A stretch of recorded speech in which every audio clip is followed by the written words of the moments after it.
আসসালামু আলাইকুম। আমি ওয়ালাইকুম এই আসসালাম। মুহূর্তে আছি বৃন্দাবন টি গার্ডেনে, টি এস্টেট।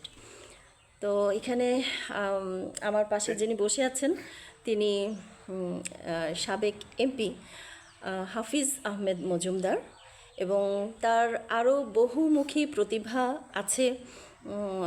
বিভিন্ন সামাজিক কর্মকাণ্ডের সাথে তিনি জড়িত আছেন। তো আমি নিজে সেগুলো না বলি, আমার মনে হয় যেন আমি বলে সেগুলো শেষ করতে পারবো না। তো আমরা বরং ওনার মুখ থেকে সেগুলো শুনতে চাই।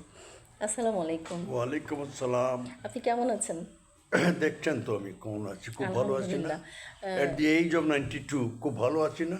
আলহামদুলিল্লাহ, খুবই ভালো আছেন। হ্যাঁ। না, অ্যাকচুয়ালি 92 এইজ, এটা মানে কল্পনা করা যায় না যে আপনি যতটা সুস্থ এবং এত সুন্দর চমৎকার করে কথা বলছেন, হাঁটাহাঁটি করছেন, কাজ করছেন, সত্যি মানে মুগ্ধ হওয়ার মতো। আচ্ছা, তো আমি আপনার কাছে একটু জানতে চাইবো, যেটা যে আপনি অনেক সিনিয়র একজন মানুষ, আপনার অভিজ্ঞতা, তারপরে আপনার যেই সামাজিকভাবে আপনি যেভাবে ব্যস্ত ছিলেন বা এখনও যেভাবে ব্যস্ত আছেন, আসলে অনেক অজানা কথা নিশ্চয়ই আছে যেটা আমরা জানি না। তো আমি একটু জানতে চাইবো, আপনি যে কোনো দিক থেকে শুরু করতে পারেন। অজানা যা কথা আছে সেটা আমি জানাবো না। কেন জানাবো? সেটা অজানা কথা নিয়ে আছে আজকে মৃত্যু মুখে প্রতিযোগিতা। আর জানা কথা যেগুলো আছে, বলার মতো যেগুলো আছে সেগুলো বলে যাবো জি, কাতারে। হ্যাঁ। বলেন। আপনি তো একজন সংসদ সদস্য আমি ছিলেন। প্রথমত একজন ব্যবসায়ী। জি। আমি বিএ পাশ করার পরেই কোনো চাকরি দেন লাগে আমি ব্যবসায়ী আরম্ভ করেছি এবং অনেক স্ট্রাগলের মধ্য দিয়ে ব্যবসাতে প্রতিষ্ঠিত হয়েছে মোটামুটি বলা চলে। কারণ আমাদের দেশে আমার এই যে সময় বয়সের সময় শিক্ষিত ছেলেপেলেরা কোনো দিন ব্যবসাতে আসতো না এবং পরিবারও তাকে সেটা ওয়েলকাম করতো না। আর না, খুব কম মানুষই তখন ব্যবসাতে আসতো আর কি, যে সবাই চাকরিবৃত্তে তো যাবে আর কি। এই তো সুতরাং এই প্রতিকূল ইয়ের মধ্য দিয়ে আমি ব্যবসা বাণিজ্য করেছি এবং এমন পরিবার থেকে আসছি যার কোনো আর্থিক অত বিরাট সচ্ছলতা ছিল তার না। মানে আপনি একদম শূন্য থেকে শুরু শূন্য করা। শূন্য থেকেই আর কি। হ্যাঁ, পরিবার থেকে যেটা পেয়েছি আমরা তারা লেখাপড়া করিয়েছে, আর তারপরে আর কোনো সাপোর্ট পরিবারতে পাই নেই, এই নিয়েই আর করেছি আর কি। সেই সময়টা কত আগে, মানে যখন আপনি ব্যবসা শুরু করেছিলেন? আমি 55-এ বিএ পাস করি। তারপরের থেকেই আস্তে আস্তে আস্তে আস্তে আস্তে আস্তে আস্তে করতে করতে ব্যবসায়ী ছিলাম সবসময়। ব্যবসা করতে করতে তারপরে একটু সোশিয়াল কাজেও ইয়ে হয়ে গেলাম, আস্তে আস্তে বেড়ে গেলাম। তো সোশিয়াল কাজে আসার সুবাদে আমি আস্তে আস্তে সংসদ সদস্য হয়ে গেলাম।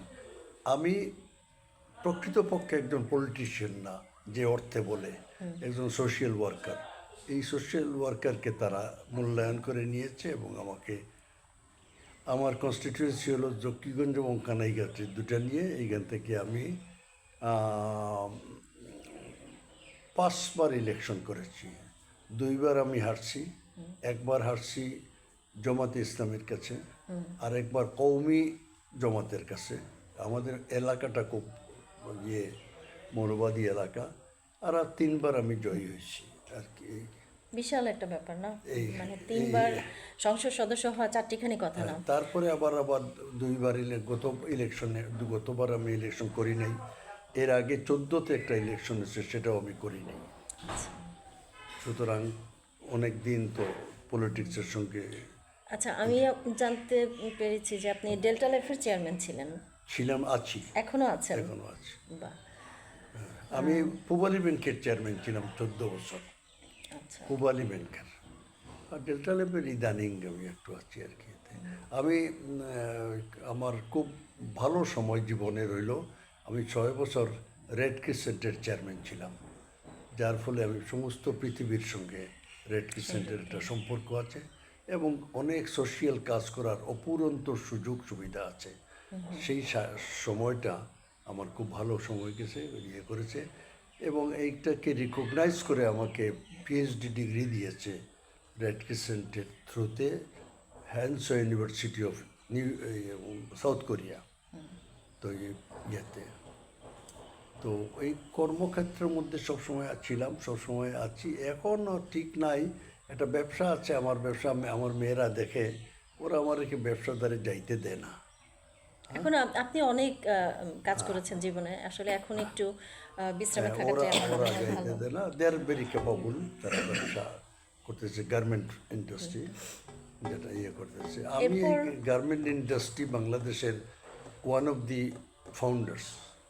যখন প্রথম গার্মেন্টস ফ্যাক্টরি হয় তখনই আমি গার্মেন্ট ফ্যাক্টরি করি এবং ফেল করি। Beginners are always losers.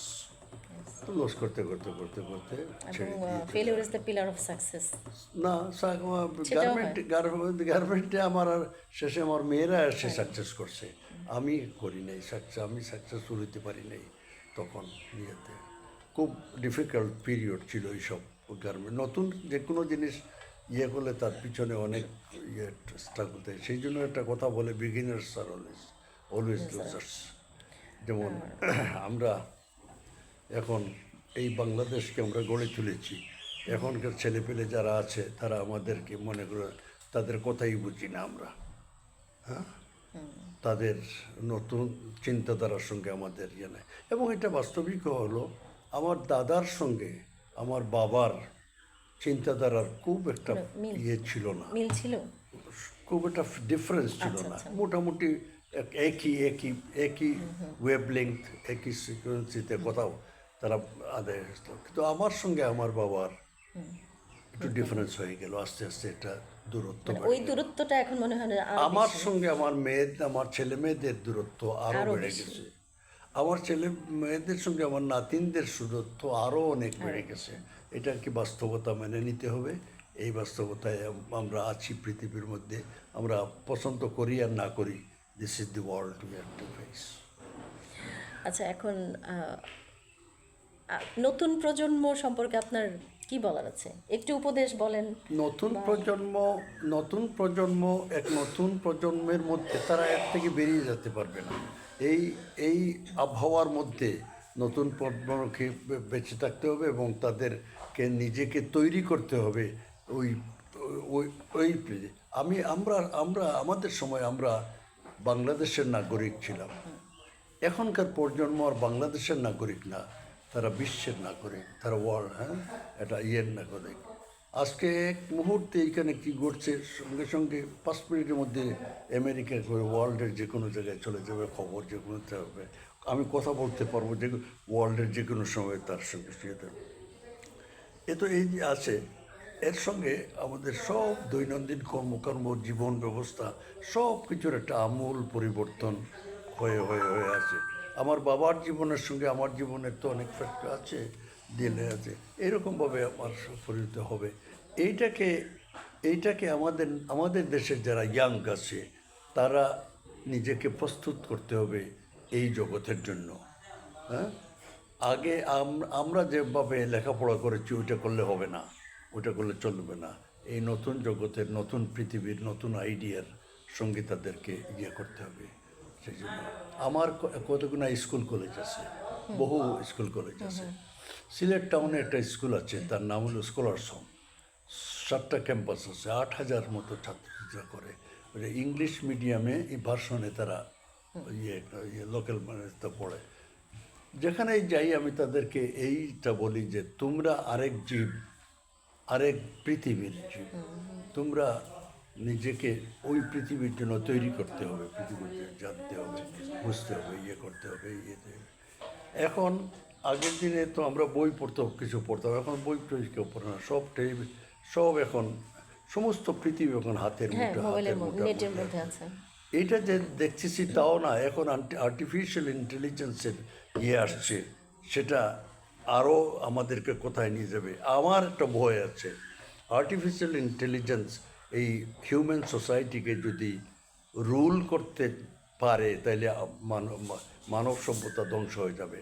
আর যদি আর্টিফিশিয়াল ইন্টেলিজেন্সকে মানুষ তার কন্ট্রোলে রাখতে পারে তাহলে এগিয়ে যাবে, এগিয়ে থাকবে, কন্ট্রোল করে থাকবে। আমার ভয় আছে, কি জানি বোধহয় উল্টা তারা যদি করে ফেলতে পারে, আমি জানি না, যদি হয় আমি ভয় করে সবসময় যে এটা হইতে পারে, এটা হইতে পারে। তো আসলে ঘুরে ফিরে তো ওই একই কথা যে বিজ্ঞান তো আমাদের কেড়ে নিয়েছে, দিয়েছে বেগ, কেড়ে নিয়েছে আবেগ, তাই না? হ্যাঁ এই কথাটা কিন্তু সত্য। হ্যাঁ আবেগ, হ্যাঁ হ্যাঁ আবেগ, হ্যাঁ করে দিয়েছে। এটা যাযাবরের দৃষ্টিপাত করে এটা বই আছে, তো অত্যন্ত সুন্দরভাবে উনি এইটা করেছেন। এক সময় আমাদের খুব একটা পড়তাম আর কি, দিয়েছে আবেগ কেড়ে নিয়েছে, দিয়েছে বেগ, কেড়ে নিয়েছে আবেগ। আবেগ উনি এরকম আর কি। যাই হোক, সেই শুধু এই দিক না, মানব সভ্যতা যেদিন আরম্ভ হলো, যখন আস্তে আস্তে সেই সভ্যতা ক্রমে রেভলিউশনারি চেঞ্জ হয়েছে, কিন্তু আগের দিনে এক একটা রেভলিউশন হইতে বহু বছর সময় লাগতেছে, হাজার হাজার বছর গেছে। এর মানুষ ফায়ার আবিষ্কার করতে পারছে, বহু বছর গেছে লোহা লাক্কড়ের আবিষ্কার করতে পারছে, বছর হাজার হাজার বছর। এমনকি কত কয়েক বিগত কয়েক শতাব্দীতে যদি দেখি, 1700-র দিকে, 1700 দিকে যে যখন প্রথম শিল্প বিপ্লব হলো, তখন মানুষ যখন ইঞ্জিনের ব্যবহার করে, স্টিম ইঞ্জিন আবিষ্কার করলো, মানুষের পেশি শক্তির সঙ্গে সঙ্গে যন্ত্রশক্তির যে হলো, এতে বিরাট একটা চেঞ্জ হলো। তারপরে পৃথিবীকে অপেক্ষা করতে হয়েছে প্রায় আরও 100 বছর, যেটা ইলেকট্রিসিটি পাইয়ে আরও চেঞ্জ হয়ে গেল। তারও প্রায় 100 বছর পরে গিয়ে ইন্টারনেট পেয়ে গেল। তো এত দেরি হইল না, এখন আর 100 বছর লাগে না, 1 মাস পরে পরে এক রিভলিউশন, 1 মাস পরে এত স্পিডে চলতেছে, স্পিড, হ্যাঁ, রেট অফ অ্যাক্সেলারেশন অফ মানে ডেভেলপমেন্ট, প্রতিদিনই কিছু না কিছু চেঞ্জ হচ্ছে। এভরি ডে চেঞ্জ হচ্ছে। সেই চেঞ্জের সঙ্গে আগের দিনের মানুষ ওই তার কোনো চেষ্টা চরিত্র দরকার হতো না, এটার সঙ্গেই সে হইতো। কিন্তু এখন আমাদের চাইতে হবে না, আমাদের জানতে হবে, বুঝতে হবে, এটার সঙ্গে করতে হবে। ওই তো আমি কিছু জানি না এটার, আমি টেলিফোনটা ধরতে পারি, আর কেউ কল আসলে এটা রিসিভ করতে পারি, আর বাকি আমি কিছু বেশি পারি না। কিন্তু ওই ছোটো ছোটো ছেলেপেলেরা অনেক বেশি জানে, অনেক বেশি জানে। It is there world. এখন এই বাস্তবতাকে মেনে নিতে হবে, এই বাস্তবতা চলতে হবে। তারপরে হয়েছে বাংলাদেশ একটা পৃথিবীর মধ্যে একটা অনুন্নত দেশের মধ্যে একটা বিরাট ছোট্ট একটা জমির মধ্যে অনেক মানুষের বাস এখানে। এটাকে সব আমার একটা suggestion for the young people to C everything positively. হ্যাঁ, অপটিমিস্ট হইয়া মরলেও আরামে মরবা, pessimist মরলেও দুঃখতে মরবা। So why not become an optimist? Always become an optimist. See things positively. হ্যাঁ, যত পজিটিভলি যখন দেখা যাবে, তখন এটা আমরা ভালো দেবো। এই সব পজিটিভ আউটলুক আমাদের থাকতে হবে। এই নষ্ট হয়ে গেল, এই খারাপ হয়ে গেল, এই হয়ে গেল, এই হচ্ছে না, এই যে করে এটা গিয়ে কারো উপকার হয় না, মানে নিজেও ভালো থাকতে পারে না, নিজেও ভালো থাকতে, তার চারপাশে যারা থাকে তারাও ভালো থাকতে পারে থাকে। না। উনি আমার শত্রু, আমি শত্রু যদি উনি হয়, তাহলে কষ্টটা পাবো আমি। আমি যদি বলি উনার শত্রু না আমার মিত্র, যাই করুক না কেন, তাহলে আমি আরাম পাবো, উনি আরাম পাবেন না পাবো। এইরকম পজিটিভ আউটলুক ফর এভরিবডিটা দরকার আর কি। পারে না মানুষ, অনেক সময় অনেক কিছু হয় না, তারপরে ওটা করতে হয়। আপনাকে অসংখ্য ধন্যবাদ। মানে অনেকটা সময় জুড়ে আপনার সাথে কথা বললাম, গল্প করলাম। সব থেকে ভালো লাগার ব্যাপার যেটা আমার কাছে আচ্ছা, আজকে এই যে আপনার মতো একজন উঁচু মাপের মানুষের এই দেখা যে হয়ে গেল। আপনার হ্যাঁ দেখা হয়েছে। তারপর শুধু দেখা হওয়াটাই বড় কথা না, এই যে আপনার আমরা এখন আছি যেটা বৃন্দাবন টি এস্টেটে, তো এখানে আপনার বাংলোতে আমরা এলাম, খেলাম, এতটা সময় আপনার সাথে কাটালাম। তো এই যে আতিথেয়তা, এই যে আন্তরিকতা, এটা আসলেই মানে মুগ্ধ হবার মতো এবং চিরকাল মনে রাখার মতো। আচ্ছা, ধন্যবাদ সকলকে। আচ্ছা, আমি পাশে আমার আরেকজন বন্ধু আছে, ফারুক আহমেদ। সে মূলত ইংল্যান্ডবাসী। তার আগে ছিল প্রবাসী, এখন প্রবাসী না, এখন ইংল্যান্ডের প্রবাস আর থাকে নাই, সব একাকার হয়ে গেছে। সেইটা তো সে এসেছে কিছুদিনের জন্য বাংলাদেশে, আর তার সুবাদেই আমাদের আজকে ও আমার কাজিন।